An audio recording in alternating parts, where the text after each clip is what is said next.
It doesn't matter. But Sensei, it doesn't matter.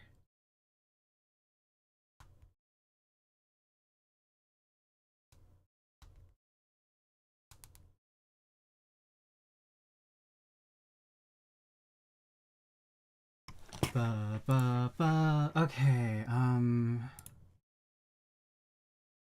gonna want to go into here.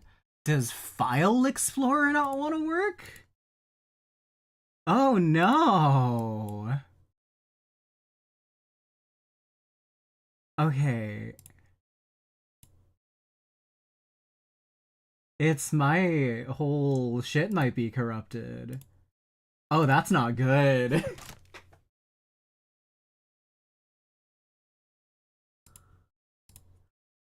What is going on? Alright.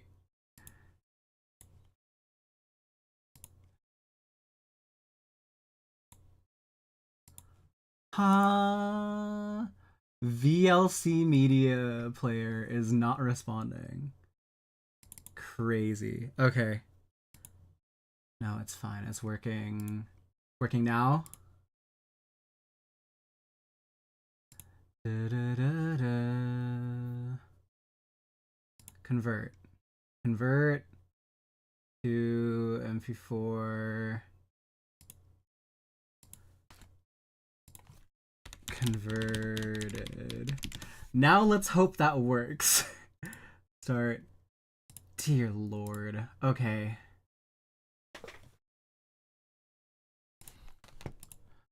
Alright. That's not... That wasn't promising. Okay. Everything can be solved with a little bit of Tetris. That's not...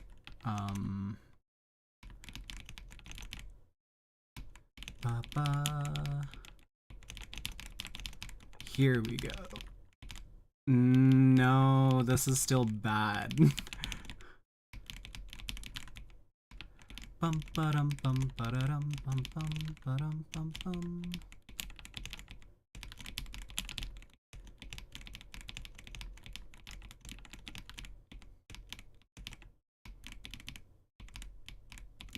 Here we are, and no. Not how that works, but I think I can turn it around somehow.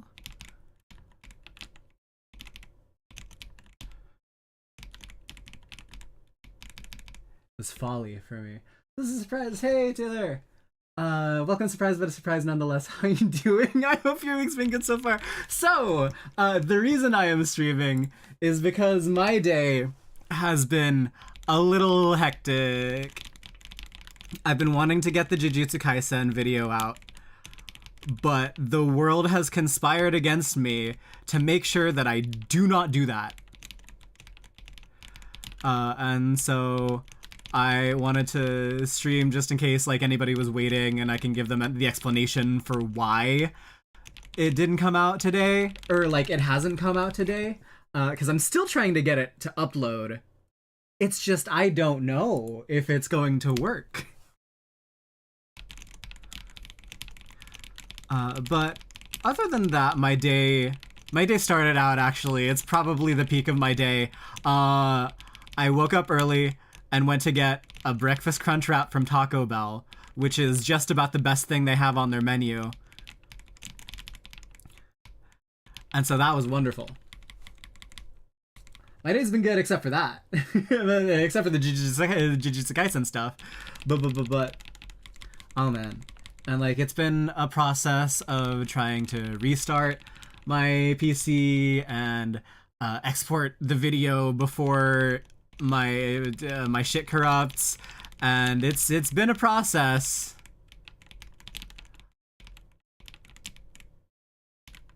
Hopefully I'm at the back end of it right now, but that's hope talking. As my week's also been a little hectic. I've been getting through it slowly, a little painful at times, but I'm getting through it nonetheless. That's nice. All right. It's the game of life. It's the stuff we all gotta do. Whee!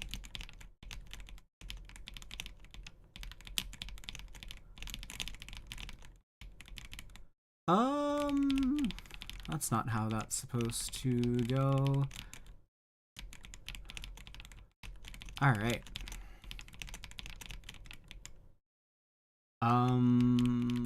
If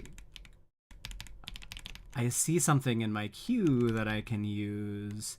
It was not great.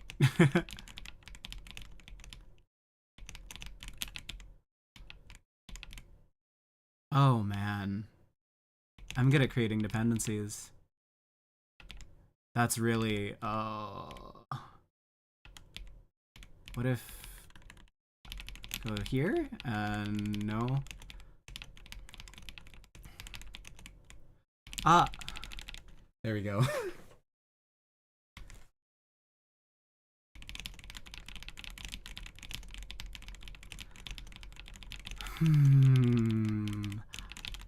I have, so the thing is with the file, right? It keeps on trying to process the file in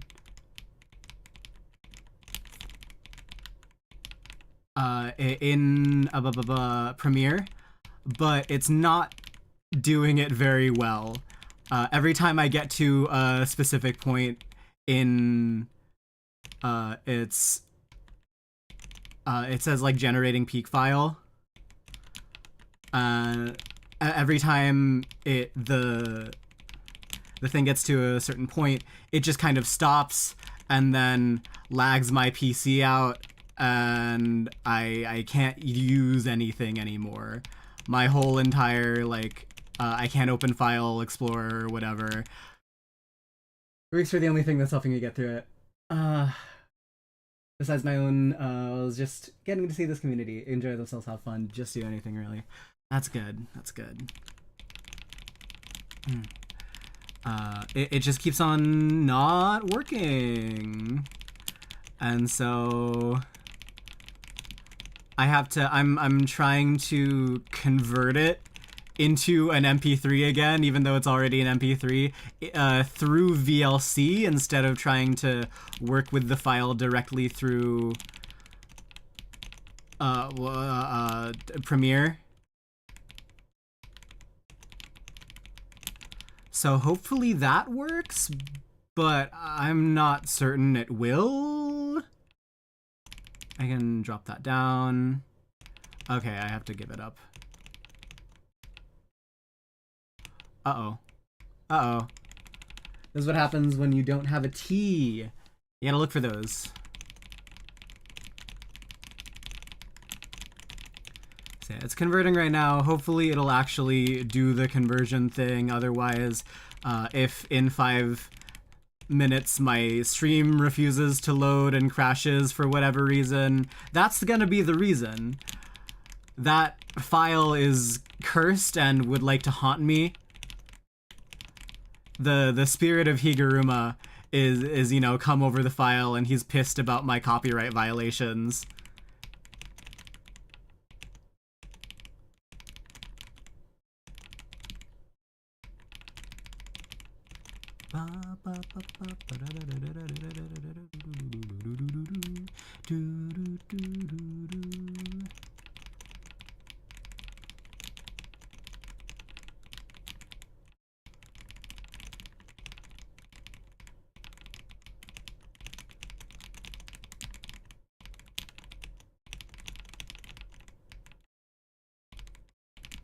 Hey, all right.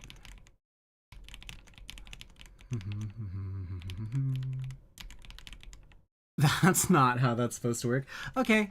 I can't really do anything about that. Yeah, just drop it.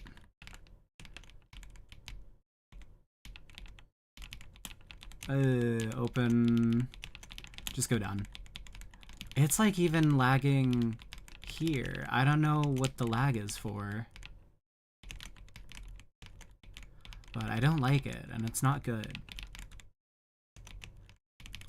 We're gonna do something after Tetris, by the way. It's not gonna be a Hyakano reading, of course, but like, Uh,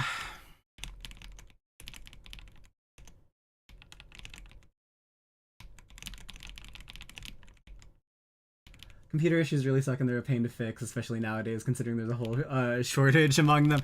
Oh man, you know what? That is something I can be grateful for, regardless of what is happening right now. I bought RAM before it got expensive, or like my family had a bunch of RAM upgrades, and it's been smooth sailing ever since. I don't need to really worry about that, at least in, you know, normal circumstances, because this is definitely not a normal circumstance, because I think it's either 64 or 128 gigs. It's real nice, especially for, you know, video editing. I think it's 64. Woo! Like the recommended thing is like,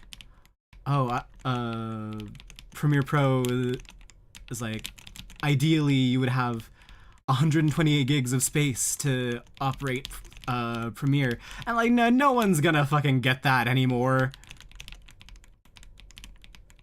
It's impossible, rendered impossible by AI. Fuck, if for nothing else, people gotta get mad about that shit, and people have been getting mad.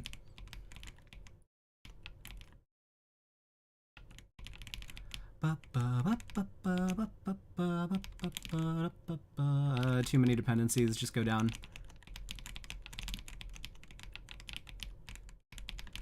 Oh.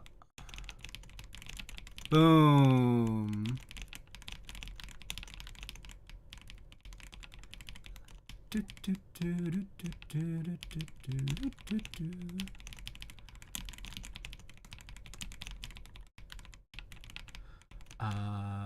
Okay, yeah, sure, that works.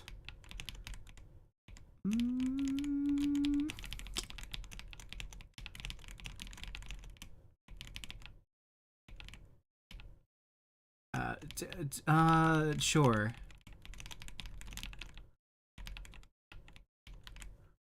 I feel like we're doing something after Tetris. I know the stream is gonna be peak. Banger. I mean, that doesn't mean we're not gonna do a lot of Tetris. I don't do Tetris-only streams too often. In fact, I should do them more. Okay. Bump, bump, bump, bump. After this, I'll check if the...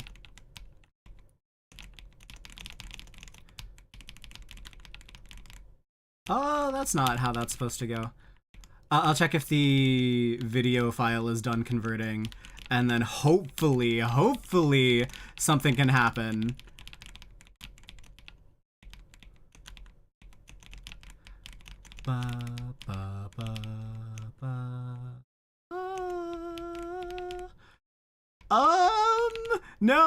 No, I wanted to make it. Oh, okay, that's fine. So after this means, alright, it's about halfway done. Got it.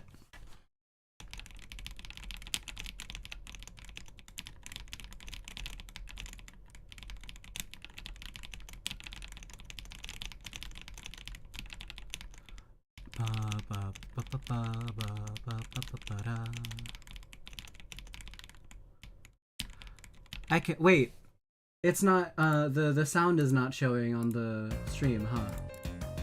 There we go.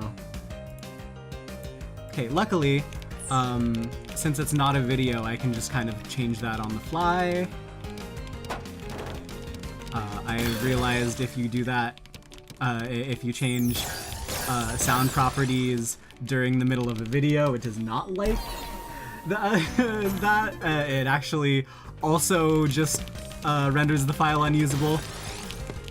And so I've had to do some fixing in that regard as well when it comes to uploading videos.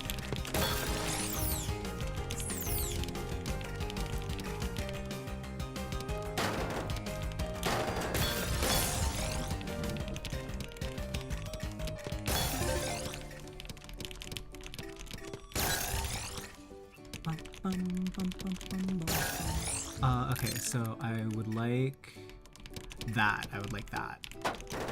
Count to 4. Put the thingy in. That's Tetris. That's how you play Tetris. That's how you make a Tetris. Can I get out of this? Flat. Okay, that's not what I was hoping for.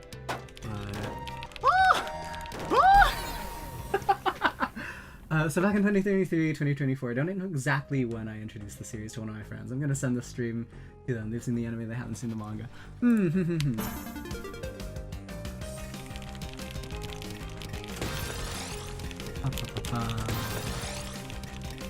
Thank you for, spreading the word.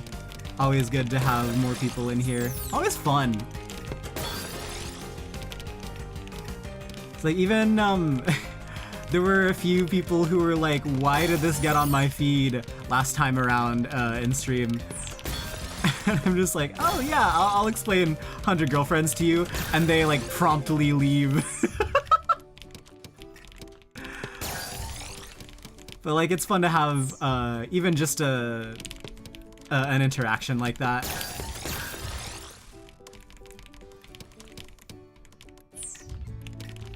Not amounting to anything, but still kind of funny. Oops! Actually, that works better. I don't know what I'm gonna do with that. I sure am gonna try to spin, there we go. Okay, that's not exactly what I planned to do there, but that's fine. TKI. Back to the basics. Oh god, I already fucked it up. I can't do anything if it's not my opener. I'm bad at Tetris, and I need to get better.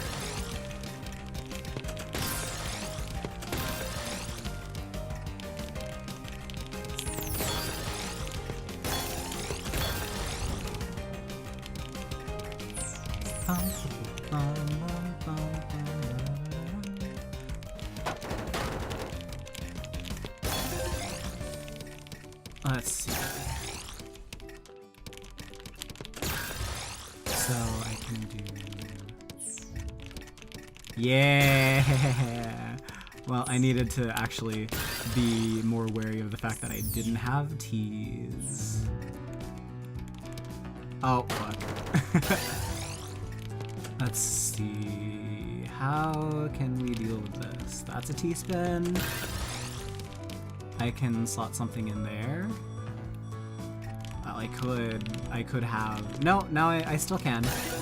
Wow. You know what? That was actually pretty good. That wasn't, but we're gonna roll with it. If I... and then go here, and then lay that down flat, and then... Fuck! Oh, I had to block it up again. No, it's going to hell. No, just go down. I really want... Man! Okay. We are almost down. It's okay, you can't count on anything. Trust no one.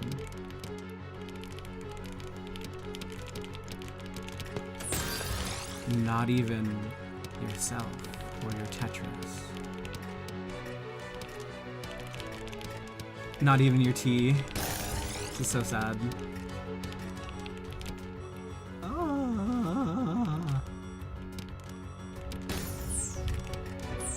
I don't know what I'm doing anymore.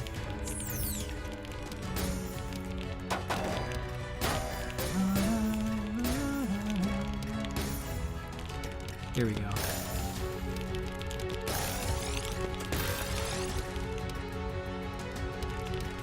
Yeah, that works.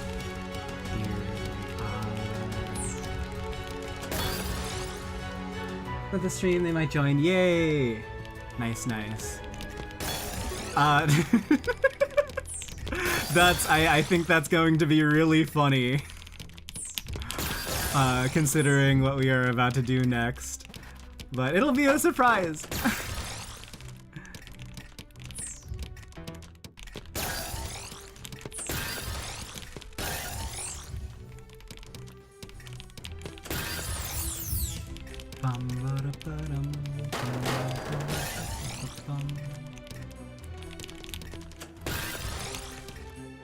Okay,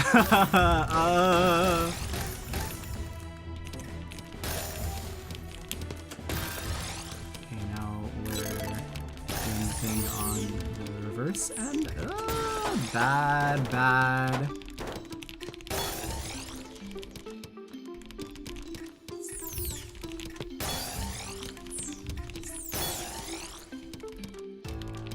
Yeah, okay, that works out.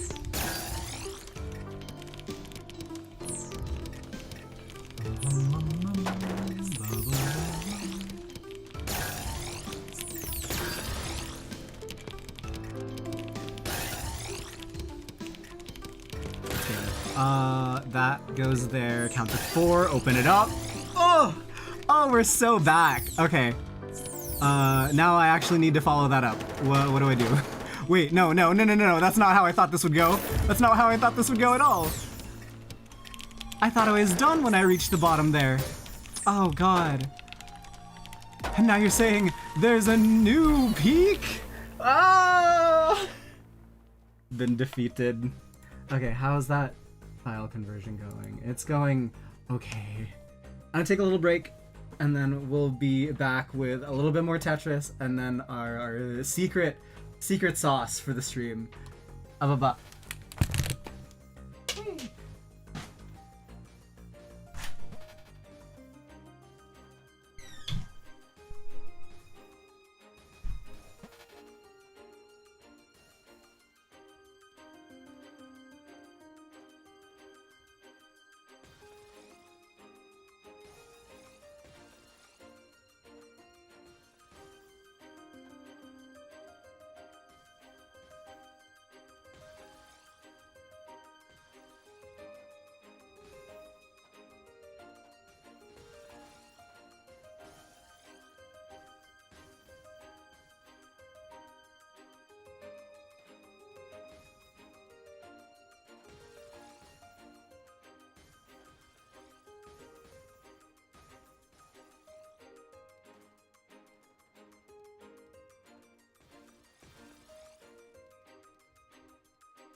I could ever relax and ask you why you're here. I find it easier to justify making you disappear, but okay. Oh, that's not how that's supposed to work. That's not how that's supposed to work at all.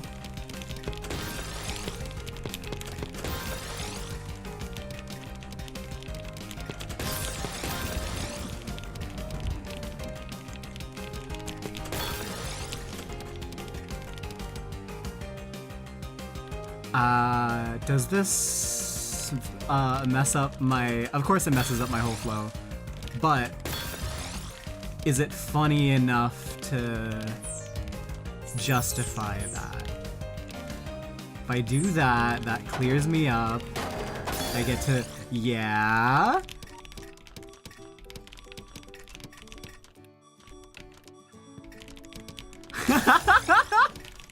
Yes, it was funny! Oh, I love it. It was funny and justifiable. Which is the best combination of things. Perfect. Bum, bum, bum, bum, bum, bum, bum, bum, bum, bum.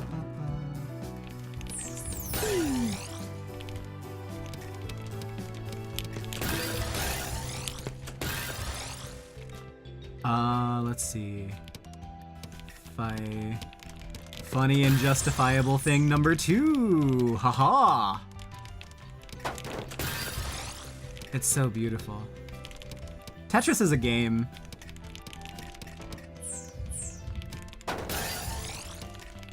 Okay. And if I do that, a little bit of... just create dependencies for myself? Yeah, that works too. Oh god, get me down from here. Alright, let me drop it.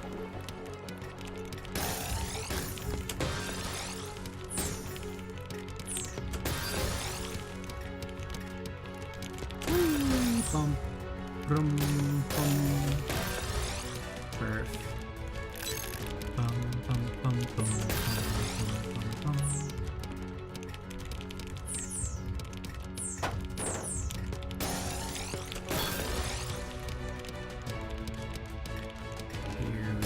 Go. Okay. I didn't mean to do that, but there's workarounds. There's workarounds to quite a lot of things in the Tetris universe. There we go. And if you haven't found a workaround yet, you simply haven't found it. Go find it. Go create one yourself.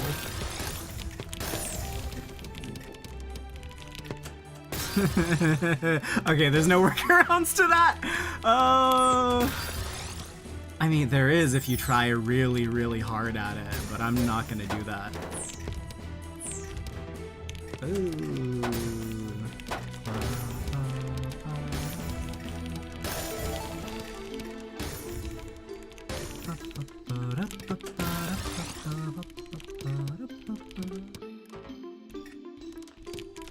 Sure, that works.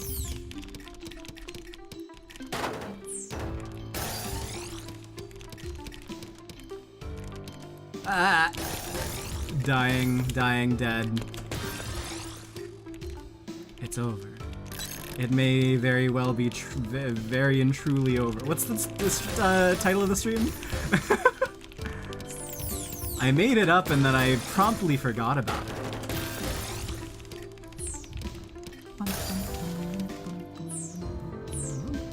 Oh, just go.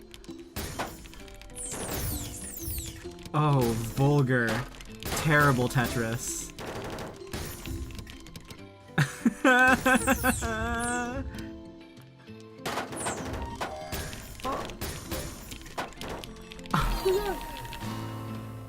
was able to bring my friend to the stream here, currently just lurking, but that's cool. Hey! Alright! Nice. Let me share this stream with... Oh god. Oh no. Okay, no. That's fine. Hey, how is the... It bricked VLC Media Player too? Oh god, this file sucks ass! What am I supposed to do about that? Okay. So... What do we do?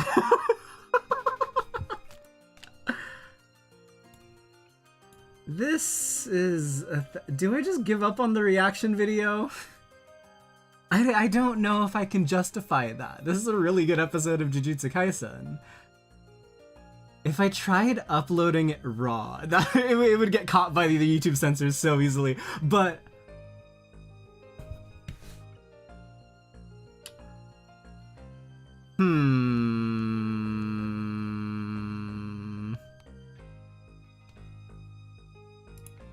Why did it break VLC 2? This file just suck ass? That's stupid. I don't like that. Why do I just have a file that destroys everything it touches on my PC? That's not okay. Viewer count is sometimes not accurate, so they could still be here or not. I know you're here. It said, like, while you were commenting, that there were 0 people in stream, which I know to be very false. Why is it doing that? I don't like it. I don't like how...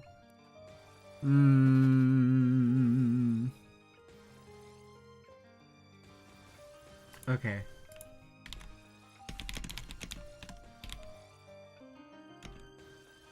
Oh god. Okay, no, Discord bricked. Things that require memory for me to use are now just unusable on my PC. Because I can't... I'm surprised I can still type in YouTube chat. Yeah. This file.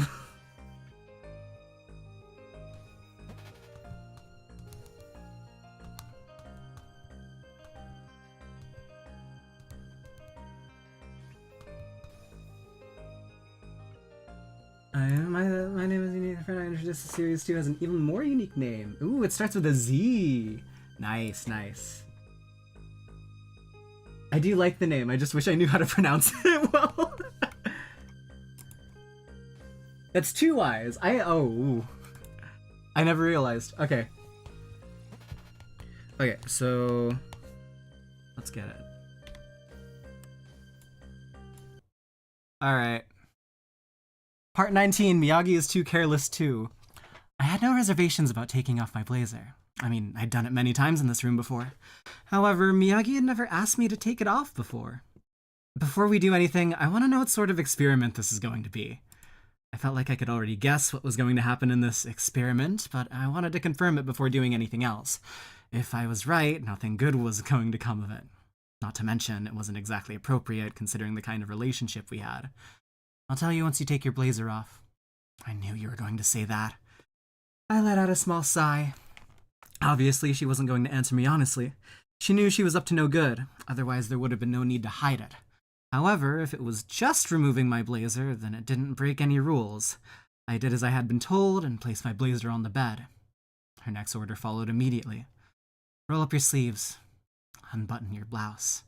At least that's where I thought the testing site would be, but apparently not. But why? I already had an idea of what she was going to do, but I thought I would ask just in case. You said that hickeys could be erased with lemon juice, right? I want to experiment on your arm and see if it's true or not. Sometimes, actually no, most of the time, Miyagi would say things that didn't make any sense.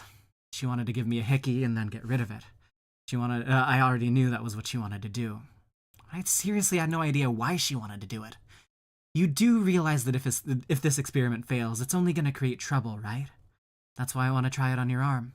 You should be able to cover it up under your blouse, so I don't see the problem here. Oh no, there is a problem. She would be leaving a mark on my body.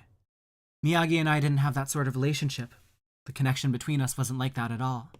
Sure, we've licked each other and bit each other before, but I've never left behind any long-lasting marks. But what she was asking for now was different. Even if it was hiding under my school uniform, if the lemon juice didn't work, my body would be haunted by Miyagi's mark for the foreseeable future. Needless to say, I was not into that idea. I'm not doing it over here, so it's fine, isn't it? Miyagi said as she casually brushed her hand against the side of my neck. Her fingertips slid down towards my collarbone. I had 2 buttons open on my blouse, so if she thought she could get away with it, she might have gone even lower. I wasn't going to let her do that, though, so I swatted her hand away. If you even think about leaving a mark there, I'll beat you up. Beat me up? Sendai-san, I think you've forgotten that you're supposed to be a pure and innocent character. You also act like a completely different character from what I see at school, so it's fine, isn't it? I can act however I want. Sure, I don't care what kind of character you want to be. Just roll up your sleeves already. Miyagi commanded as she grabbed my right arm, as if emphasizing that her orders were absolute. I had plenty of reasons to refuse. For example, the hickey would be visible when I changed into my gym clothes for physical education. With that reason alone, I could have called foul on this order, and it probably would have been enough to get Miyagi to back down. However, I did exactly as I was told. I undid the button on my sleeve and exposed my arm to her. Here. Is this good enough? While I didn't think our relationship was so fragile that it'd crumble over a single rule violation, I wasn't sure if Miyagi thought the same. She was pretty capricious. I'd always felt like she kept me at a distance, but for some reason she seemed even closer than ever today. But just like her change in behavior today came out of nowhere, it wouldn't be a shock either if she suddenly said she didn't want to continue paying me 5,000 yen. Sendai Hazuki is well liked by her peers and teachers alike.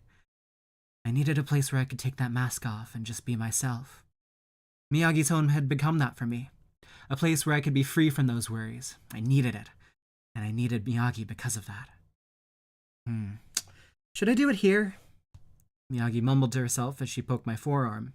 She'd set her sights on the space between my wrist and my elbow. Do what you want. I don't need you to tell me that. I know. I replied in my head as she brushed her hand against the soft inner part of my forearm, as if she were preparing me for an injection. After a brief pause, she pressed her lips against my arm. However, it felt nothing like a prick from a needle would. Her tongue touched my skin, and she slowly began to suck on it. It didn't make me feel anything in particular. Things like being licked or getting bit really drove home the feeling that it was someone else doing it to me, but not this. So this didn't really seem like that big of a deal. All she was doing was putting her lips and tongue on my arm. It didn't hurt at all. However, even though her lips and her tongue weren't supposed to be that hot, it felt like I was burning up. Hey, that's enough, isn't it?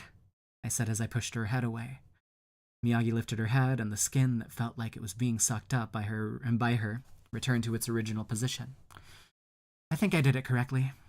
I suppose we can call this a success. When I lowered my gaze, I saw a red mark on my arm that was clearly visible. It didn't look all that different from when I tried doing it to myself back when I was fooling around as a kid, and it looked pretty similar to the hickey that Umina had on her neck. However, the only difference was that this mark was made by Miyagi. I couldn't help but sigh.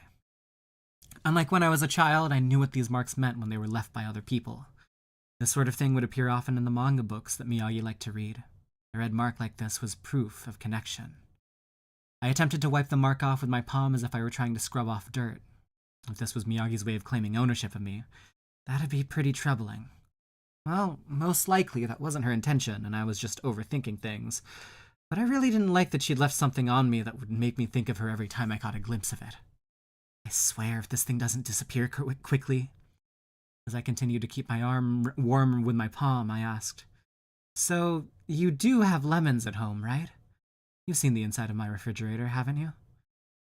Indeed, I'd seen her fridge before, back when I made karaage for us, and it was incredibly empty. So I already knew the answer to my question. I doubted she had any lemons. In fact, I had already suspected it from the start. I squeezed my hand against the mark that Miyagi left behind. It'll be fine since you can conceal it under your uniform, right? Plus, you did say you could make it go away by using something hot or cold. Why not try experimenting with that instead? Miyagi said as if she had absolutely nothing to do with this. I felt irritated. Incredibly so. I unrolled my sleeve and buttoned it back up. All right, Miyagi, you do it too. Take off your blazer and give me your arm. What is this? Are you giving me an order? It's not an order, it's just a request. Since I was the one being paid 5,000 yen, I didn't have the right to order her around. In that case, I had no choice but to pass it off as me asking for a request. Is that the attitude you have when you're requesting something from someone? Yep. Maybe if you asked me properly, then I'd consider it. And why, pray tell, do I have to bow my head to you? Miyagi had no intention of conducting a proper experiment to begin with, and yet she was the kind of person who'd frame it as one just so she could leave a mark on me. I shouldn't have to lower my head to her. That was what I thought to myself. However, I did exactly as I was told and rephrased my request. Please give me your arm. If I was going to go down, then I wanted to drag her with me. And in order to achieve that, some sacrifices had to be made. My parents wanted my name to be unique, so it's about spelled the way it is. I'll give you a hint. How my name is usually spelled has a white in it, has a Y in it. So Tyler.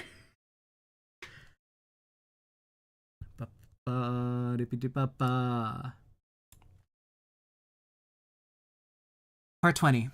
Miyagi is too careless, 3. You can leave a hickey here if you want. Miyagi readily accepted my request as she took her blazer off. She rolled up the sleeve on her blouse and stuck her arm out towards me. No, this is all wrong. It wasn't like I wanted her to resist or anything, but I also didn't want her to agree so easily. I wanted to drag her down with me, not have her meet me down here on her own accord. My name is Tyler. Oh, that's nice. Okay. Never knew with the two I's, but I actually would have guessed if there were two L's in in your tag. Funny enough. It wasn't like I wanted her to resist or anything, but I also didn't want her to agree so easily. I wanted to drag her down with me, not have her meet me down here on her own accord. Now it felt like I was just copying Miyagi, which only made me feel more annoyed. Miyagi should have been confused, just like how I was. She should have been irritated instead of giving me the go-ahead to plant a hickey on her. You know what, never mind. I unrolled Miyagi's sleeve for her. Honestly, there was no reason for us to be leaving hickeys on each other in the first place. I really don't care anymore. I took a deep breath to calm myself down. However, Miyagi let out a breath before I could. Even though you were the one who asked me for my arm? I mean, this isn't something that friends should be doing with each other anyway. Ooh, she said the friend word. Ah! Regardless of our reasons for meeting up, Miyagi invited me to her home after school hours, and we spent a lot of time together, so I considered her a friend. Our friendship was a bit unique compared to traditional ones, but she still fit the criteria of a friend in general. You and I are not friends, Sendai-san. Oh. That explains a lot. I was finally able to make sense of some of Miyagi's actions up until now. Now I understood why she had that strange expression on her face when I gave her friendship chocolate on Valentine's Day. It also explained why she told me not to make dinner for her. She never saw us as friends. That's why she would always issue me these orders that were so obviously out of the ordinary. However, if that was the case, then what sort of relationship did we have? At least, I considered Miyagi my friend. Sure, we never hung out except on school days, and we kept our contact to a bare minimum, but if I could go over to her house and engage in banter with her, then she was definitely a friend to me. Looks like it was different for Miyagi, though. If we're not friends, then what are we?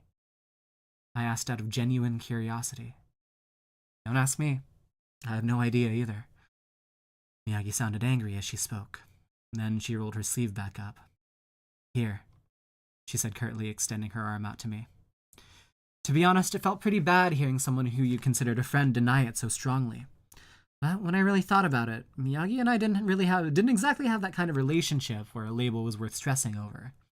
Things just happened to turn out this way, after all. I was simply interested in Miyagi as a person, and wanted to see what kinds of orders she would give me. And if I was ever unhappy with the arrangement, all I had to do was return the 5,000 yen to her and be done with it. That was the sort of mindset I had going into this. The 5,000 yen was like a thin string tying our fragile relationship together. What color is that string?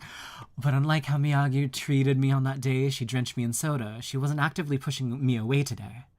I wanted to be extra careful with choosing the right words to describe our relationship. Look, I'm not your lover, Miyagi. Do we have to be lovers to leave hickeys on each other? Isn't that how it usually works? How come you're acting so pure and innocent all of a sudden? Even though you look like the type to get around. I'm not acting that way. I am pure and innocent. And I already told you I don't get around. I could tell Miyagi was just saying that to provoke me. But I needed to defend myself from those disgraceful remarks that she kept bringing up from time to time. If you insist, Sendai-san. Anyway, aren't there plenty of people out there who do these things to each other even if they aren't friends or lovers? Yeah, there are, but I'm not one of them. You can't really say that after you've let me, someone who's not your lover, leave a mark on you. I see. I guess she has a point there. Wait, no she doesn't. Even though I let someone who wasn't my lover leave a hickey on me, that didn't mean I belonged in the same category as those who actively sought to do these things with people that weren't their partners. Moreover, when Miyagi asked me to put a hickey on her, it only made me not want to do it. I know I was the one who said I would, but seeing how readily she accepted it made me want to run away. Okay, then I'll give you an order. When she saw that I wouldn't budge, oh, no, that's Miyagi. Okay, then I'll give you an order. When she saw that I wouldn't budge, Miyagi chose to use the word she knew I couldn't defy. Do the same thing to me as I did to you earlier. Her voice sounded like she wanted me to do this to prove that we weren't friends. She was definitely trying to test my loyalty. She wanted me to make it loud and clear that the relationship we had was not friendship. I'm sure that was what she wanted to get out of this. Fine. I understood the intention behind her order, but that didn't necessarily mean I agreed with it. Still, I reached out and grabbed her arm. Then I parted my lips and pressed them against the same area that Miyagi marked on me earlier. I sucked on her skin as if I were trying to inhale it. A subtle noise that sounded like a kiss came from my lips and echoed in my ears. The tip of my tongue brushed against her skin, but it didn't really taste like anything. It didn't feel anything like the times I bit her either. I continued sucking on her skin till like I was trying to drink through the straw of a juice box. The skin that was currently beneath my lips felt cold and soft to the touch. It wasn't an unpleasant feeling. I squeezed my lips together a bit harder and took another deep breath in. Right when my teeth were about to sink into her skin, Miyagi gave me a shove on my shoulder, and I lifted my head to face her.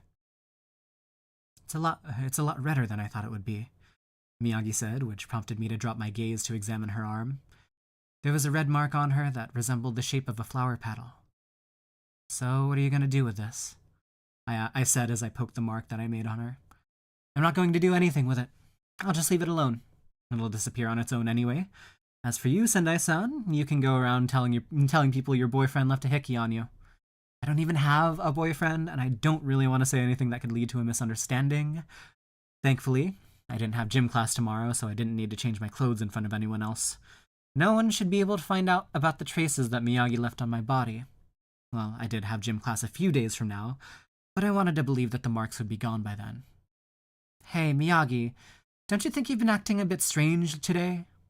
I squeezed my arm over my blouse, right where the hickey was. She had a lot more to say than usual, and she even pulled out a video game for us to play together. In fact, it felt like she'd put the whole order-giving thing on the back burner.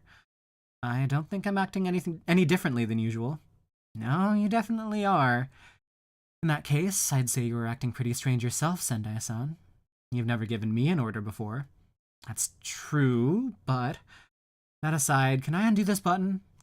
Without warning, Miyagi brought her fingers to the third button on my blouse and pulled on it slightly. Holy shit. Reading ahead without me, SMH my banger. Okay, and a lot of people misspell my name how you misspelled it. So, okay, so I thought so I went to the translations page. Turns out chapters are different from parts. So there was a discrepancy. I was like actually exactly where you were. I was on part 9. Yakano stream tags on a Shukura stream. Fuck! I need to edit it. Don't worry. I'm not lazy about that. I don't reuse descriptions. Shukura. Boom. Edited. Banger. Alright, we're back. So yeah, there's different chapters technically. I thought you were over here. You were not. Okay. So we were like actually around the same actually probably on the same part.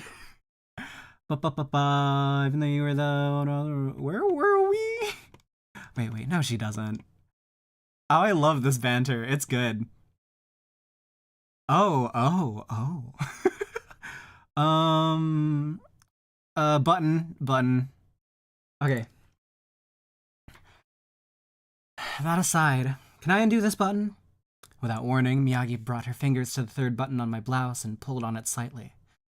I didn't have any good memories associated with that button.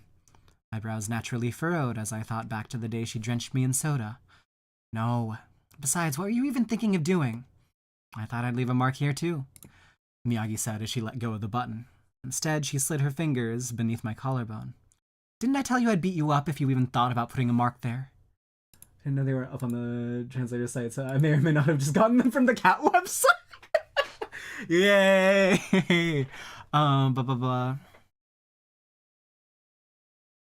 You didn't really seem to dislike it when I put a hickey on you, Sendai-san. Besides, you only ever leave one button undone at most whenever you're at school, so it's not like anybody would see it. Sounds like someone's been watching me. I just got home, so I'm a shower. What Miyagi said was true. Whenever I was at school, I'd keep one button undone at most, and I never really loosened my necktie either. I was breaking a few school rules, but I made sure that nothing stood out enough for the teachers to scold me. Even if Miyagi left a mark around the area she was currently pointing to, no one at school would ever notice it. No one at school would ever notice it, even if I changed clothes in front of them. But that didn't mean I was okay with her leaving a hickey there. That's not the issue here. That's fine, isn't it? Miyagi acted without giving me an order and suddenly took off my necktie while undoing the third button on my blouse. And without asking me, she brought her face towards my now exposed cleavage. Her breath tickled the side of my neck. A distinct heat, clearly belonging to someone other than myself, approached the area that she had been touching earlier. Her hair brushed against my skin, making me extremely conscious of what was happening. It felt like all my senses had gathered into one spot. Unable to handle it, I pushed Miyagi away. "Stop that. You're no fun," Miyagi said, sounding a bit disappointed. But she backed off without resistance. Instead, she used her fingers to pinch the area where she had intended to leave a hickey. Then she applied firm pressure to my skin through my blouse. "Ow!" I shouted reflexively.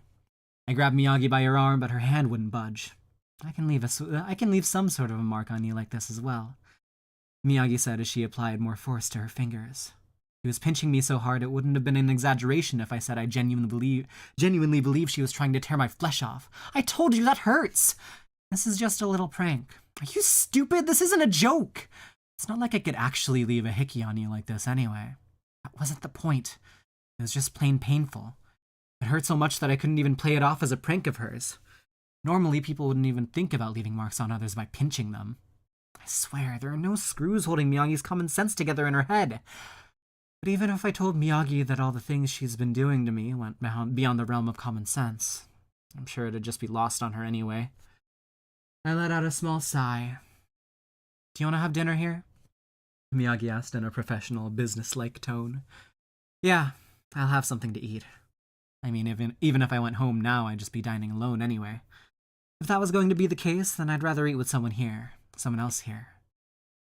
I fastened up the button that Miyagi undid earlier. "You're okay with anything, right?" "Yeah." When I answered Miyagi's question, she got up without saying anything more and left the room as if nothing had just happened. I put my blazer back on and stared at my arm. Of course, I couldn't see the mark that Miyagi left behind through it or anything. Maybe I should have refused the order after all, I muttered to myself as I followed after Miyagi. Perhaps my existence was necessary to Miyagi, just like how this place was to me. Anyway, even if we were necessary to each other, things like what happened today needed to stop. There was a clear limit to our relationship. Once we were finished with high school, our arrangement would be over as well. In the grand scheme of our lives, this phase would likely occupy only a small portion of the whole picture. But even so, things like leaving hickeys on each other made me feel like we were going to be bound together for a long time to come. And the mere thought of that made my stomach feel heavy. I wonder how long this mark will stay on me. I held my arm out as I walked towards the living room. Wow, your voice acting so good. Did you forget where it was for a few minutes there? Ooh, interesting. Honestly, I'm not sure if this is footnote-worthy, but I thought I'd include it for the language or history buffs out there. It's the loyalty test thing. In the original text, Sendai says, "Kito nope." Roughly translates to, she was definitely trying to get me to do something like Fumie, test of allegiance used by the authorities of the Tokugawa shogunate back in the 1600s. Christianity was banned back then. Those that were caught being a Christian would be persecuted or executed. Fumie みたいなものなんだと思う. Ooh, Ave Lilium is real read up.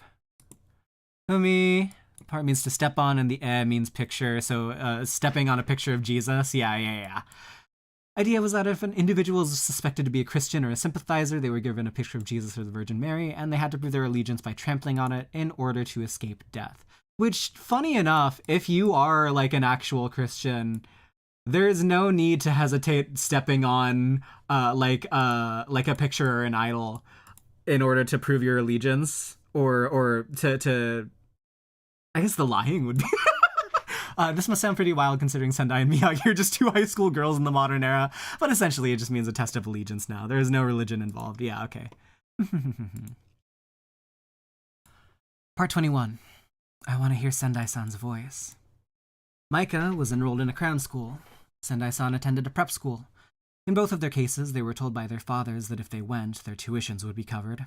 Though, truth be told, I wasn't sure what the difference between a cram school and a prep school was. Both places had something to do with studying. That was the only thing I knew about them. I wasn't interested in attending either of those myself, so I felt a bit bad about calling Sendai-san over all the time.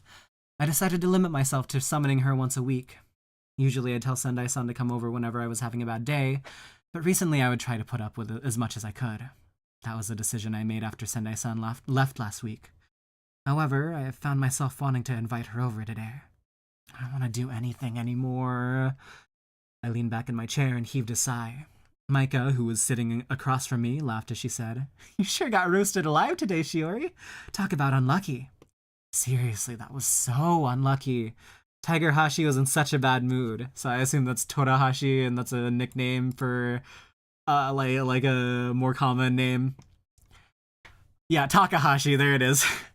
Ami was sitting next to Micah. She was referring to one of our teachers, Takahashi-sensei, who always seemed to be dressed in blue.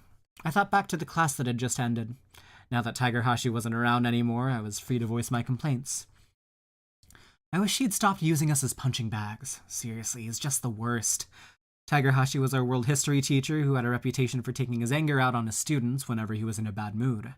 Even before class began today, he was scowling and had a deep wrinkle between his eyebrows. Please don't let it be me. That was the prayer I made, yet fate had a different plan. I became his primary target. He continuously prodded me with unanswerable questions, followed by incessant nagging when I couldn't respond. He kept singling me out, sprinkling a few snide remarks before finally returning to the staff room. As a result, I could feel my energy levels plummeting beneath the earth. I want to go home already, I muttered while putting my textbooks and notebooks away in my desk. I get how you feel, but we have gym class next, so we better get moving soon, Ami said as she nudged me. Yeah, I know, I replied as I stood up, holding my gym clothes in my hands. The three of us left the classroom together and walked down the hallway towards the gym with the sounds of our footsteps echoing around us. Speaking of which, Micah said, as if suddenly remembering something. Did you hurt your arm or something? I didn't. Why do you ask? You've been touching it a lot lately. Have I? I mean, you're touching it right now. When Micah pointed it out, I suddenly became conscious of it. Ah! I was holding my own arm like it was some sort of habit I developed, although the mark that Sendai-san made there had already disappeared. Oh, I guess you're right. I let go of my arm. The hickey that Sendai-san made last week didn't last very long. It had already started to fade after 2 days. Before I knew it, the red mark had gradually faded until it matched the color of my skin, disappearing as if it had melted into me. In that time and span, I had no recollection of touching my arm. Even now, I probably never would have noticed without Micah pointing it out. What was this? I hated how I was acting like I wanted the mark to still be there. Hey, Shiori, don't forget to keep walking, Ami said as she pulled me by the arm. That was enough to snap me out of my own head, and I managed to get my feet to start moving again. Was getting bullied by Tiger Hashi that much of a shock? Micah laughed while giving me a pat on the back. That wasn't the real reason, and I didn't bother correcting her either. As I was being pulled along by Ami, I decided to ask Micah the question that had been on my mind for a while. Oh, right, Micah. Is cram school hard? Well, it is pretty hard, but I need to tough it out until the entrance exam is over. Oh, are you attending one right now, Shiori? No, I'm not. If you're going to enroll in one, you should come to mine. The teachers are pretty good at explaining things. Micah advertised the cram school she went to as if she owned the business. I didn't really enjoy studying, but maybe going to the same cram school as Micah would feel better than just being alone in my room all the time. Or maybe if I went to the same prep school as Sendai-san. An idea that would never manifest briefly popped into my mind, but I immediately chased it away. If I had to pick between attending a cram school or a prep school, I would definitely choose the former. But for the time being, I had no plans of going to either. I'll think about it. I responded to Micah's fervent invitation with a tentative answer. When I looked ahead, I saw a familiar figure at the end of the hallway. As always, they stand out quite a bit, don't they? Ami said without mentioning any names. However, when I saw Ibaraki-san and her group heading our way, I knew exactly who she was referring to. Of course, Sendai-san was among the people in that group. The girls walked straight down the middle of the hallway as if they ruled the school. They sure do, Micah said in a whisper as she moved aside for them to pass by. The group in front of us buzzed with energetic, high-pitched voices as they chatted excitedly amongst themselves. As Ibaraki-san's voice came closer to us, Sendai-san's eyes met with mine. But the exchange only lasted for a moment before we passed by each other. Our school was quite big, but the third-year classrooms were all in the same building. Things like this happened often. Sendai-san and I would never exchange words or wave if we saw each other in the hallways, though. That was one of the rules we'd set. There was nothing to be disappointed about. Despite that, I felt like I'd been pricked by a strange sense of unease. An odd feeling of discontentment plunged me into a melancholic mood. It didn't help that getting hit by Tagerhashi's wrath left me itching to summon Sendai-san. However, it would only remain a temptation. I had already decided that I would try to put up with as much as I could, after all. Oh, right. Did you guys hear about what happened? Micah suddenly said, turning around to make sure Ibaraki-san and the others were out of earshot before facing us. I heard Sendai-san was confessed to by a second year on the boys' basketball team. No, critical timing. It's so over.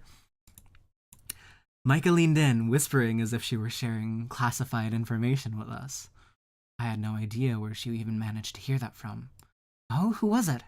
Ami asked, sounding extremely curious about the details. Apparently it was Yamada. I traced my memory upon hearing the name. I hadn't heard anything about Sendai-san being confessed to by a boy from the basketball team. The name Yamada was never brought up before at all. In fact, I didn't even know who this Yamada person was. Sendai-san and I weren't close enough to engage in idle conversation, let alone discuss matters of love, so it wasn't surprising that I was unaware of what happened. However, when I heard Micah mention something unfamiliar to me, I couldn't help but feel unsettled. Isn't he pretty cool? Ami spoke in a more excited voice than usual. I don't think he's that cool. Really? Well, what do you think, Shiori? My feet came to a halt when the question was suddenly passed over to me. Me? Well, I don't really know who he is. More importantly, you seem pretty up to date on this stuff. Oh, actually, I heard it from someone who comes to my cram school. Micah replied casually before moving on to the next piece of gossip. If I remembered correctly, Sendai-san had to go to prep school today. Even if I asked her for her today, she would only be able to come by tomorrow. I'd feel bad if I called for her too often, though, I thought to myself. Despite that, I decided to send Sendai-san the usual message after gym class. You motherfucker! Okay. In the original text, Shiori, can I call her that now, and her friends refer to their teacher Takahashi-sensei as Dorahashi, not Torahashi. Okay. This is meant to be a portmanteau of dragon and, well, Takahashi. That's funny. That's funny because the tiger and the dragon. Yeah. Yep. This is presumably because dragons are vicious in nature, so I took that idea and tried to find a similar animal in English while hoping it rolled off the tongue, kind of. I was going for something along the lines of tiger parents, if you get my drift. Also, hey, tiger in Japanese is Tora, so I think I find a pretty good substitute. Yeah, so there's... That's very silly. I like that. Because the tiger and the dragon are very famously at odds in Japanese like lore. Interesting.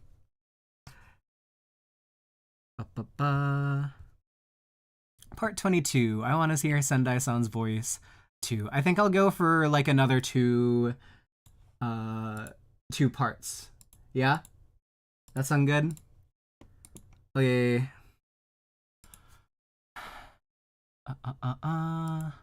Sorry about yesterday. As soon as she walked into the room, Sendai-san started apologizing. This was something we agreed upon, so it's fine. I was the one who suggested that if she couldn't visit after prep school, then she could come by the day after. Even though I knew she had prep school yesterday, I sent her the usual message. As long as she abided by the rules and promised to come over today, I had no complaints. Here. I handed her the 5,000 yen bill that I had prepared on my desk. Thanks. Sendai-san pulled out her wallet and slipped the bill in. Then she walked up to me and glanced at the calendar sitting at the top of my desk. It's almost Golden Week, huh? Even though spring break just ended. Do you hate vacations or something, Miyagi? You were in a bad mood right before spring break, too. Sendai-san didn't mention why she thought I was in a bad mood back then. However, I was sure she was thinking about the day I poured soda on her. There's not much to do over the breaks, so I find them kind of boring, I answered without touching upon the reason for my bad mood. Instead, I explained why I wasn't a fan of these long breaks. Vacations are nice, aren't they? Why don't you go somewhere fun? I did have plans over Golden Week, though. I'm back, friend called me. Micah, Ami, and I promised to hang out over the break, but I didn't feel the need to go out of my way to tell Sendai-san about that. I pushed my desktop calendar over and then poked her on the arm. Sendai-san, show me your arm. I didn't call it an order, but Sendai-san did as she was told and extended her arm out towards me. However, she was still clothed in her school uniform. You know what I meant. She should have known exactly what I was asking for, but she was pretending that she didn't. I reasserted myself. Roll up your sleeve. Yes, yes. Sendai-san responded listlessly while unbuttoning the sleeve of her blouse. After that, she rolled it up along with the sleeve of her blazer. I grabbed her arm, scanning the area between her wrist and her elbow. It disappeared a lot faster than I thought it would. What about yours, Miyagi? Sendai-san noted as I examined her arm. Just like she said, I couldn't find the mark that I left on her. It was gone almost immediately. What about the bruise on your knee? That's gone too. Unlike the hickey Sendai-san left on me, the regular bruise on my knee took longer to heal. Now, both my arm and knee were fully cleared up, to the point where I could hardly believe they were ever scarred. Oh, I switched them. Oops. Sendai-san's arm looked about the same as mine, and it was almost as if the events of last week never occurred. I gently stroked Sendai-san's arm while still maintaining my grip on it. It felt smooth to the touch. Oh god, I fucked it. Oh. It felt smooth to the touch, which I found rather pleasant. If I pressed my lips against her arm right now, as long as I called it an order, I could plant another hickey on her right now if I wanted to. I gently squeezed the area where I left the last hickey. Of course, there was nothing there anymore. As I repeatedly pressed on the same spot with my fingers, Sendai-san took hold of my hand. Are you planning to leave another mark there or something? She asked, as if peering into my thoughts. No. After my curt response, she released my hand, and I started touching the inside of her elbow. I wasn't sure if what I was feeling was bone or muscle or something else. Either way, it felt hard to the touch. I gently ran my hand down her arm, as if trying to get a better sense of what I was feeling. I traced the blood vessels all the way to the wrist. Kind of tickles when you touch me like that, Sendai-san said, her fingertips twitching slightly. Nonetheless, she didn't pull her arm away, so I continued to run my fingers along the soft surface of her skin. Alliteration. Doing this was making me forget the reason why I called Sendai-san here in the first place. Hearing something unknown from Micah made my throat tighten, and I felt like it was hard to breathe. It didn't make me angry or anything, but it definitely wasn't a pleasant feeling either. But how was I feeling now? I raised my head. The Sendai-san before me wore the same expression she did at school. This was not the Sendai-san I wanted to see. I dug my fingers into her smooth skin, my nails sinking deeper into her flesh as I applied more force. Your nails hurt, Sendai-san said, but she didn't even attempt to shake them off. Did you think that guy on the boys' basketball team was cool? I didn't particularly care about the answer, but with Micah's words still lingering in my mind, I found myself unable to resist asking that mundane question. Man, you really should apply for voice acting. I mean, I would play a game if you voice acted in it or watch a show. Man. I did want to become a voice actor at some point. Until I realized, that takes marketing and networking rather than like purely being based on, skill or projects you're able to work on, the things you're able to do. It's weird. It's weird and it's hard and it's difficult. I know everything takes a little bit of networking, but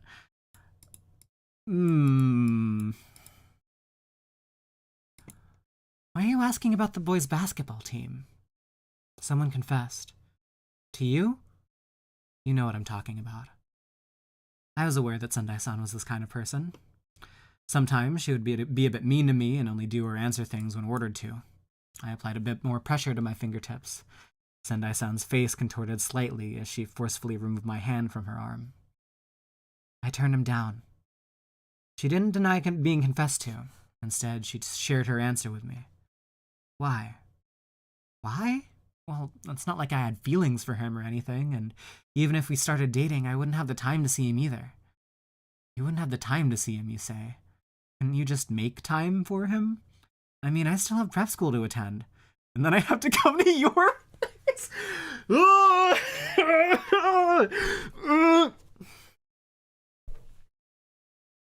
They're idiots, they're stupid, they're fucking dumb as fuck.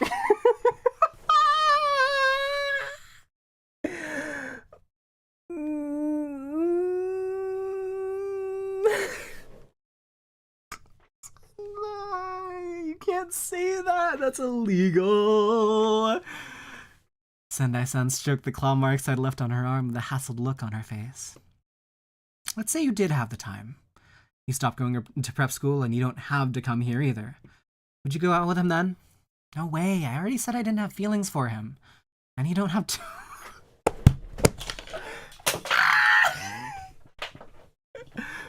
And you don't have to worry, Miyagi.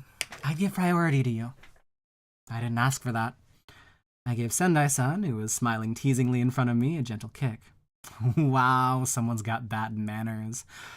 Not as bad as yours, Sendai-san. She unfastened a button on her blouse and loosened her necktie.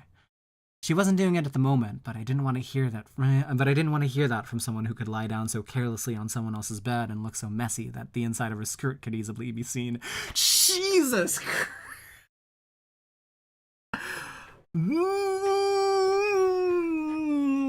You're just like that guy from the boys' basketball team, aren't you? Come on, you know it's true. Sendai-san's voice sounded as light as a feather as she spoke. She unrolled her sleeve, covering her arm once again. Then she took a seat on my bed. Don't be stupid.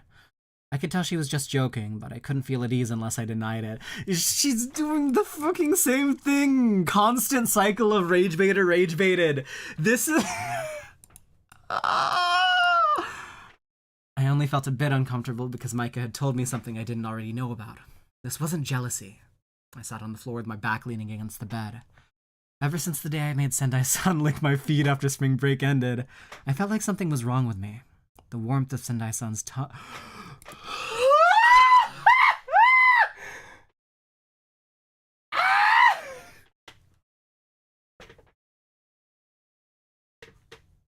Oh my god, this part! Ever since the day I made Sendai-san lick my feet after spring break ended, I felt like something was wrong with me. The warmth of Sendai-san's tongue lingered within me, refusing to fade away.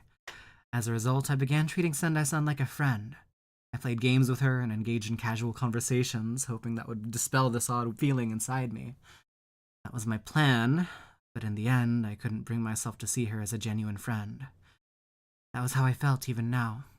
I couldn't bring myself to talk to her like she was my friend. In that case, what did I want from Sendai-san? It was as if the more we spent time, as if the more time we spent together, the less I knew. I had forgotten the initial reason behind our arrangements. It's not transactional anymore. I mean, it is because she's still getting paid. But I don't know what it is about the community's voice acting skills making me forget where I am on the planet. But your voice acting literally made me forget where I was on the planet. That's such like a specific thing. I really do. I'm glad I can bestow that upon you, but I can't exactly say the same thing for anything that I consume. I don't know. Maybe I need to listen to more audiobooks read by Japanese voice actors. Because, like, that would be it. But I don't have that ability to, you know, astral project, be somewhere else when listening to something. I'm kind of usually present.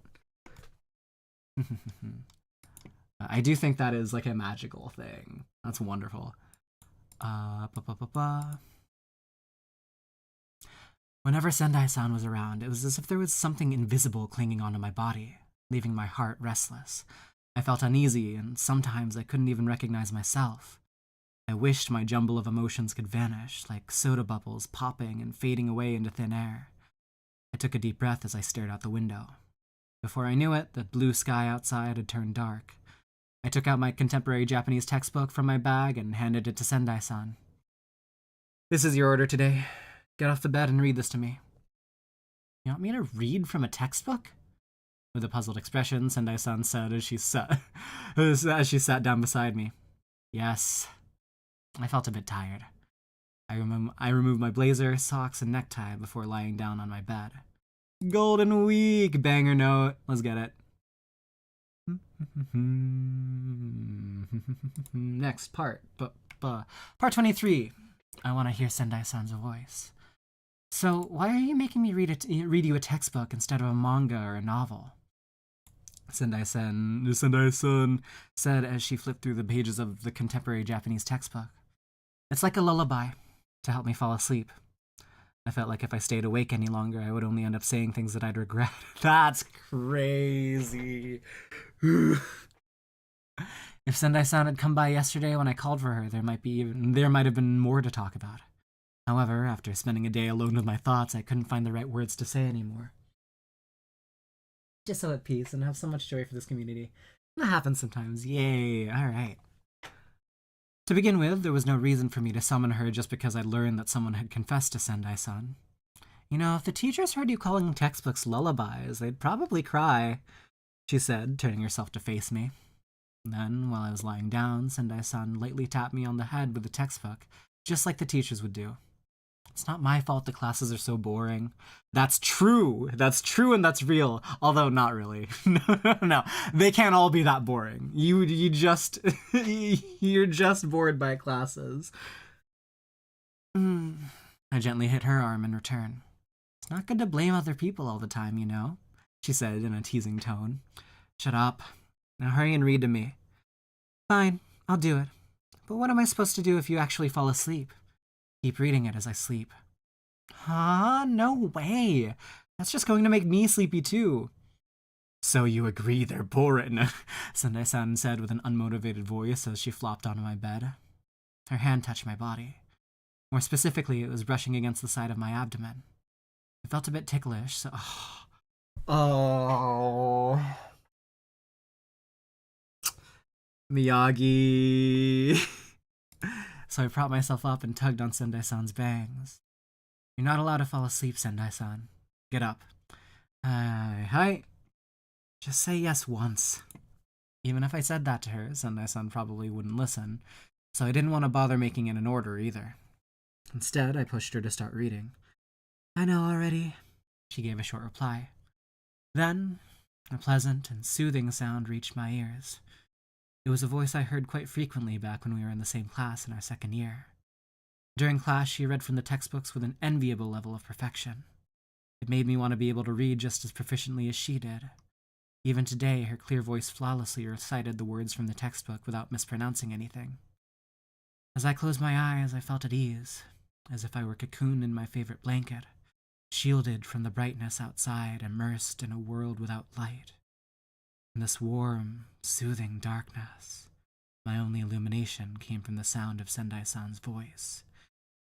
It felt as if we were back in our old classroom, the same one we were in before the start of spring break. Sendai-san's voice gracefully flowed out, seamlessly carrying the words from the textbook into my mind. With a tone gentler than a teacher, her voice lulled me into drowsiness, and soon my consciousness faded away. Nothing as shallow and light as a nap. I had slipped down into the depths of sleep without even realizing it. I didn't see any dreams, but by the time I woke up, it felt like several hours had gone by. In the quiet of the room, my mind gradually cleared out the haze of sleep. What time was it? I started to sit up so I could see the time on the clock. Rather than the clock, though, I found myself looking at Sendai-san's sleeping face. Even after I told you not to fall asleep. I had no idea when she dozed off, but she was slumbering peacefully beside me. She wasn't close enough to have been considered sticking to me. Sendai-san was sleeping by the edge of the bed, so there was a reasonable amount of distance between us. She had removed her blazer, but kept her socks on while sleeping. Her necktie was loosened, and as usual, she left 2 buttons unfastened on her blouse. The light makeup on her face made her look well put together. You could even say she was rather pretty. I softly caressed Sendai-san's face.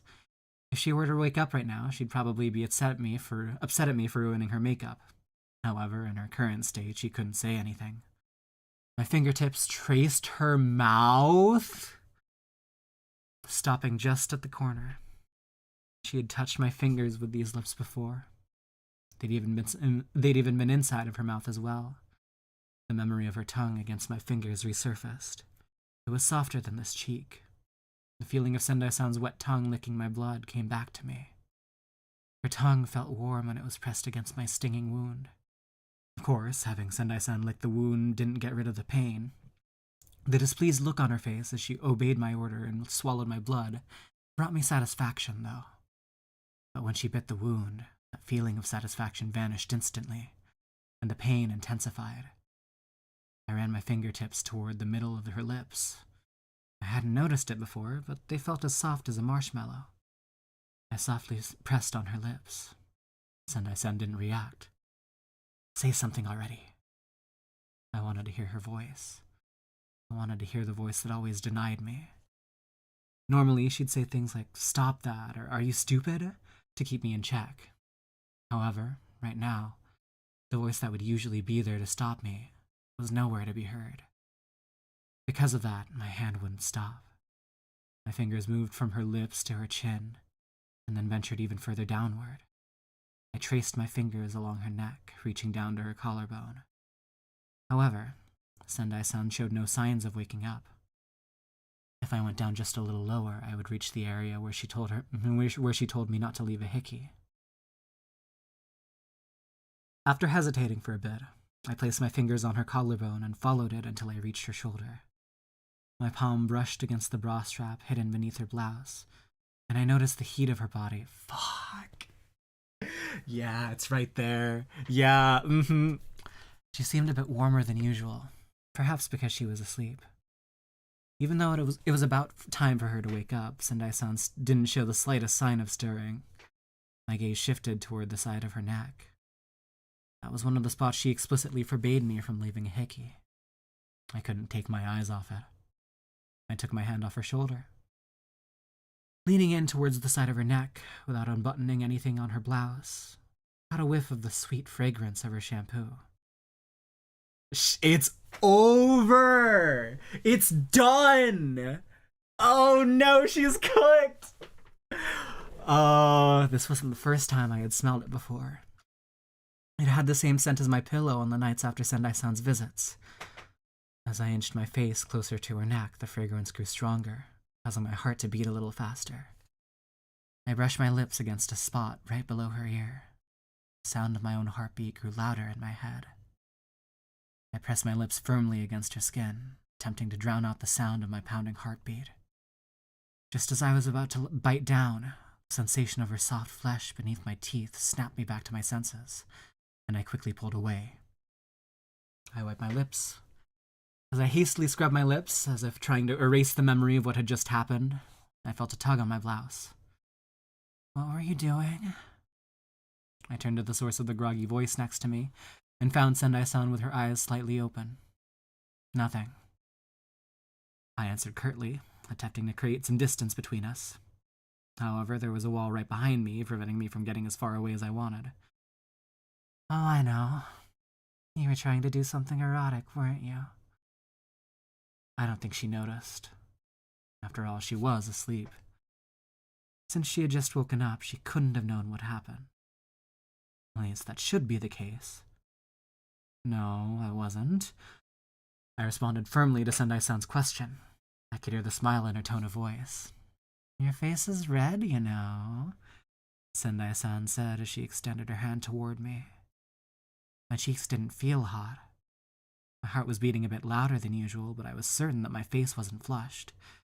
Her hand, which felt warmer than usual, gently touched my cheek, causing me to reflexively back away. However, in doing so, I accidentally bumped into the wall behind me. Ouch!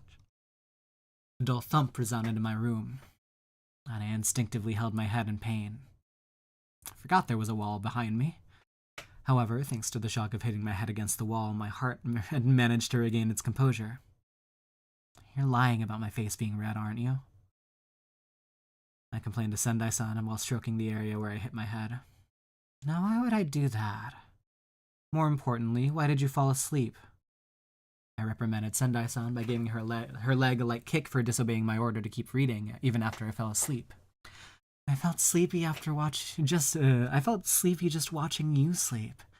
And before I knew it, I dozed off too. What time is it now? When I looked over at my clock, I noticed that quite a bit of time had gone by. It's almost 8 o'clock. I want to sleep some more. Get up. After giving Sendai-san's leg another kick, she slowly got up, revealing my contemporary Japanese textbook lying underneath her. Sendai-san. What is it? It's all bent. I grabbed the textbook from under Sendai-san and held it up to show her. The cover, which seemed to have been pressed against her back, had noticeable creases on it. Oh, I'm sorry. I fell asleep when I was reading it. I'm really sorry. Sendai-san apologized with a look of remorse on her face. It's okay. I don't really care. It's just a textbook. While having a clean and undamaged textbook was ideal, I didn't really mind even if it was bent. I was only using it for 1 year anyway. However, Sendai-san seemed like she really cared about it. I'm sorry. I heard her apologize once again. It's fine. I'm not going to need it for very long anyway. After carefully attempting to straighten out the cover, I put the textbook on my pillow. It's so good! Was that too... Whatever, fuck it. We're gonna do it's another part to this one. I wasn't really a fan of studying. Oh, no. I need to read the part. Part 24. I want to hear Sendai-san's voice. 4. I wasn't really a fan of studying, and I didn't exactly feel motivated to prepare for the entrance exam either. So even if my textbook was undamaged, I never really intended to use it that much anyway. I'll make it up to you next time, said the one responsible for the creases in my textbook. I told you, it's fine. I wasn't sure how she was planning to make up for it, but letting her do it sounded like a pain. Besides, I didn't really value textbooks that much. More importantly, I felt very conscious of the distance between me and Sendai-san. Although my room was quite spacious, the same couldn't be said about my bed. We were rather close. If possible, I would have liked for there to be more space between us. Since there was a wall behind me, I couldn't back away any further. All I could do was shift to the side and hug my own knees. But the cover's all bent. Isn't that going to bother you? Sendai-san asked, sounding even more concerned about the state of my textbook than I was. No, not really. Well, even if it doesn't bother you, it bothers me, so I'm still going to make it up to you. Sendai-san was incredibly stubborn when it came to arguments like these, and never backed off. She was a bit like me when it came to wanting to get her thoughts and opinions across. Plus, Sendai-san had a lot more integrity than I originally thought. If she was promising to make it up to me, she was most likely going to see it through. I'm okay with whatever. Just don't go out of your way to do anything special. It felt pointless to spend any more time talking about the textbook's cover, so I tried to rush the conversation along. Well, I guess that's it then. I wasn't sure what she was planning, but Sendai-san ended the topic there. Then she lightly kicked my leg. So, Miyagi, what do you want to do now? Nothing in particular. If you want to have dinner here, I'll prepare something for us. What should I do? Wait.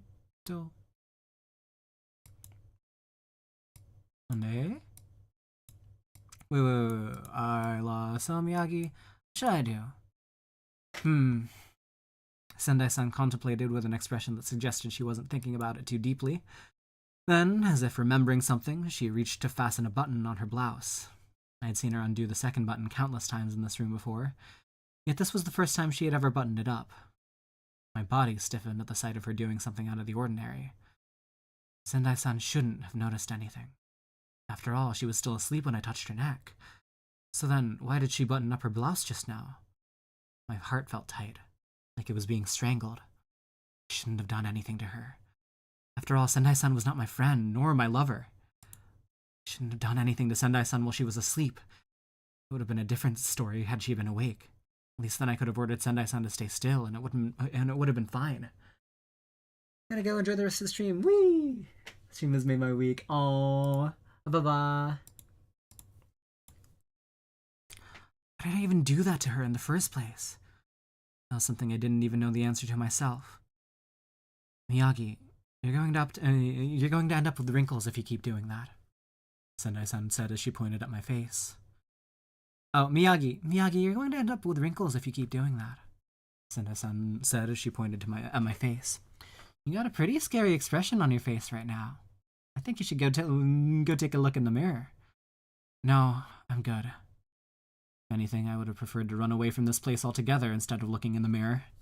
But I couldn't just leave my room all of a sudden either. Are you not going to say those words today? Sendai-san asked, stretching her arms upward as if she were completely unaware of what had happened. What words? You know, lick it. No. Today's didn't seem like a good day for that. I had a bad feeling about this. I see. Even though Sendai-san was the one who asked, her tone sounded indifferent. Then she started touching my leg.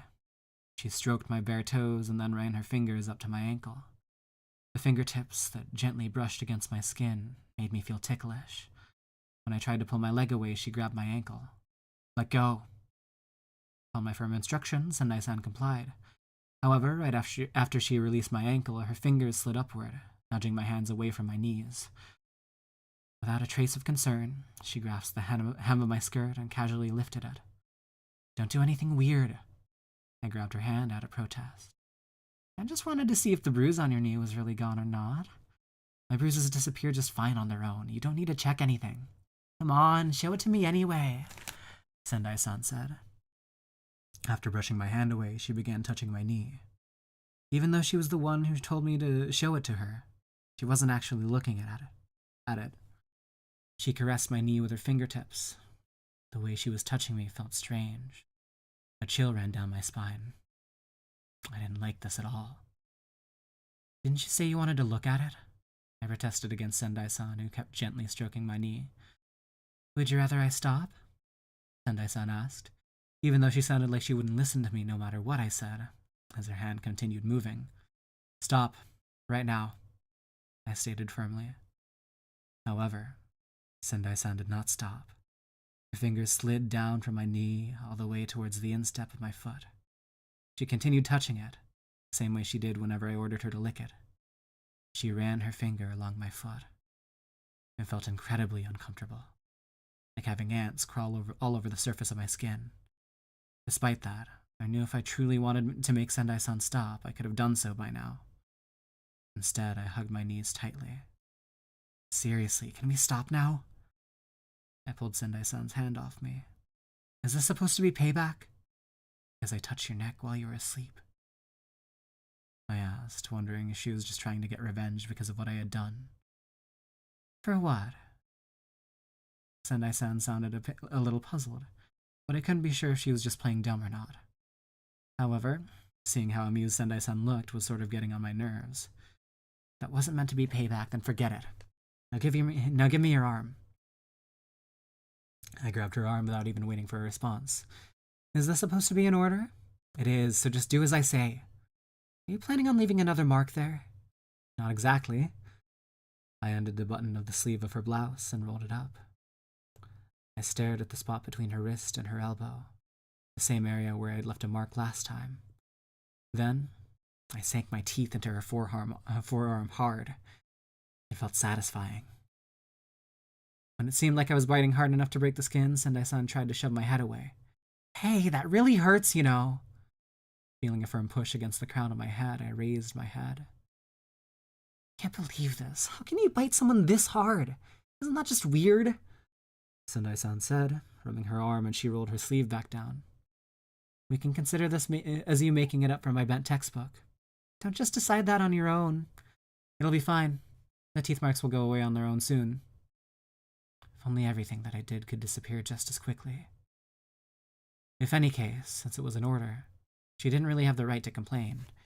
Besides, considering it was Sendai-san, it was highly unlikely that she was genuinely upset with me. That was the sort of relationship we had with each other. So it was fine. Seriously hurt, though, Sendai-san said, sounding a bit resentful. It was also a punishment for all the weird things you've done before. Compared to all the strange things you do, Miyagi, I think my actions pale in comparison. Sendai-san said in a slightly annoyed voice as she got off the bed. Good. Things felt just like usual again. Seeing the grumpy look on her face, I was finally able to regain a sense of relief.